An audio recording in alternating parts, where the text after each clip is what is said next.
how did this love story start, the two of y'all? Sean was in a rock band, and he had long hair down to his waist. And, oh, wow. Yep. And I just happened to see his band played at a bar in Nacogdoches. Yeah. Long story short, yeah.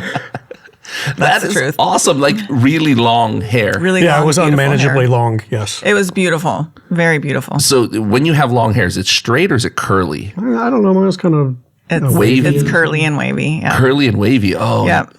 That's wavy, awesome. I guess, not curly, but wavy. It was beautiful, beautiful. No man should have hair that good. So why is it not still long if it's that great? Well, I had to enter into the corporate world, and they were too keen on the long hair. So yeah. Okay, and then so that's how the two of you met, and then it just bloomed from there. It bloomed from there. And then surprises and all kinds of stuff along the way. Yep. So let's get into that. So you two have a very interesting story. You two met each other. You were in the band, and then please tell us how that progressed and what went on. Well, it was an exciting time for us in school. We were young, crazy. Probably not living the best Christian lifestyle. I was not a Christian at the time. Oh, you're not? I was not. How were you raised? I was raised with nothing really reinforced. So I had nothing was told to me, nothing was taught to me, but nothing was discouraged. Okay. I just I never got into anything and never pursued anything when I was younger. So how about you, Claudia? I was raised by devout Catholic people, conservative, good Catholics that raised me in the church, raised me to love God. But I was not making the best choices when I was in college. I had kind of, where my will and God's will separated. I pretty much went with my will.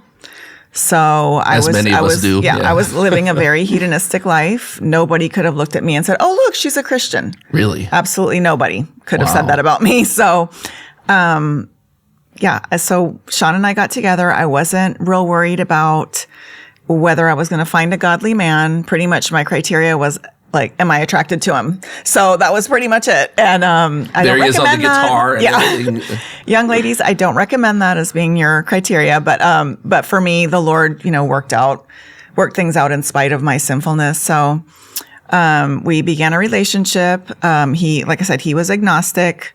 And occasionally we would have conversations about religion. And I unfortunately was unable to really defend or explain anything about my beliefs.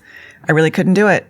And I think a part of Sean, I should let him tell this, but a part of him wanted to believe and wanted to have a spiritual life. And he was frustrated because so sometimes some of his questioning was really kind of aggressive.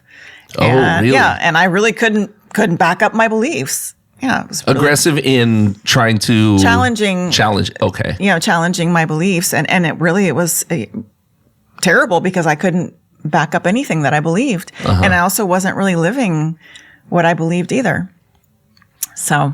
Yeah, unfortunately, my experiences with Christians from when I was younger all the way through college, they were very, not very lovingly trying to tell me about Jesus. It was more of telling me I was going to hell because of the way I was conducting my life. Okay. And, I responded to that in basically the same way. So it wasn't a very loving, when I was trying to find out about Christianity or what Christians believed, I didn't approach it in a very loving manner. It was more like Saul of Tarsus, actually. So I wasn't the friendliest to get towards Christians. I used to challenge them on all kinds of things because I knew a lot of them didn't really know the answers to the questions that I would ask them.